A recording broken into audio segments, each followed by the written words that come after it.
इस श्राप के चलते भगवान शिव को काटना पड़ा गणेश जी का सर। हम सभी यह पौराणिक कहानी जानते हैं कि कैसे भगवान शिव ने अपने पुत्र गणेश को गज का सिर लगाया। लेकिन क्या आप जानते हैं कि भगवान शिव को एक महान ऋषि ने श्राप दिया था, जिसके कारण उन्होंने अपने ही पुत्र का सिर काट दिया था। ब्रह्मवैवर्त पुराण में माली सुमाली नामक दो राक्षस बताए गए हैं। दोनों भगवान शिव के अनुयायी थे। दोनों भगवान शिव की शरण में एक बार आए और सूर्य देव को घृणा करने लगे। उनका कहना था कि उनकी राशि पर सूर्य के नकारात्मक प्रभाव से उन्हें शारीरिक परेशानियां हो रही है। सूर्यदेव चाहें तो उनका कष्ट कम कर सकते हैं। उन्होंने भगवान शिव से कहा कि वे सूर्यदेव से कहें कि वे उन्हें कष्ट ना दें। भगवान शिव सूर्यदेव को समझाने आए, लेकिन सूर्यदेव ने कहा कि भले ही वह भगवान शिव के भक्त हैं, लेकिन वह दोनों ही क्रूर राक्षस हैं और उन्हें उनके कर्मों की सजा मिलेगी। इसीलिए वह माली सुमाली पर विशेष कृपा नहीं कर सकता। सूर्यदेव के शब्दों में अहंकार था।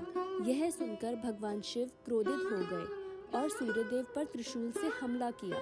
सूर्यदेव का सिर त्रिशूल से टकराकर गिर गया और उन्होंने अपने प्राण त्यागते ही धरती अंधकारमय हो गई। सूर्यदेव के पिता व ब्रह्मा के पोते कश्यप ऋषि इसे देखकर बहुत दुखी हो गए। कश्यप ऋषि को अपने पुत्र का सिर कटा देखकर इतना दुख हुआ कि उन्होंने महादेव को श्राप दे दिया। उन्होंने जिस तरह आज एक पिता को अपने पुत्र को ऐसी स्थिति में देखकर इतनी पीड़ा हो रही है, एक दिन महादेव को भी अपने पुत्र को ऐसी स्थिति में देखना होगा और पुत्र को पीड़ा देने के लिए स्वयं महादेव जिम्मेदार होंगे। भगवान शिव भी एक पिता की पीड़ा को देखकर बहुत दुखी हो उठे।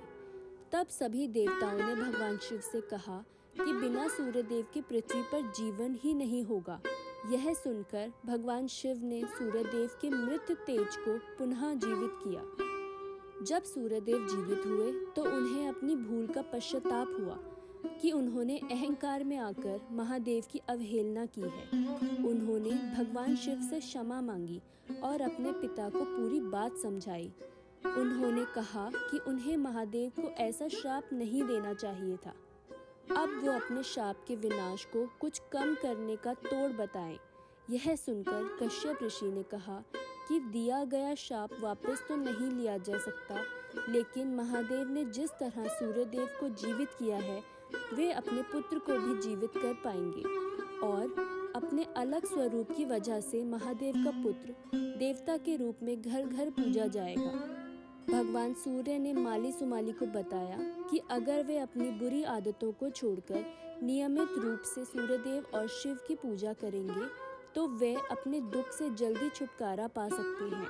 इसी तरह माली सुमाली ने सूर्यदेव की भी पूजा करना शुरू किया।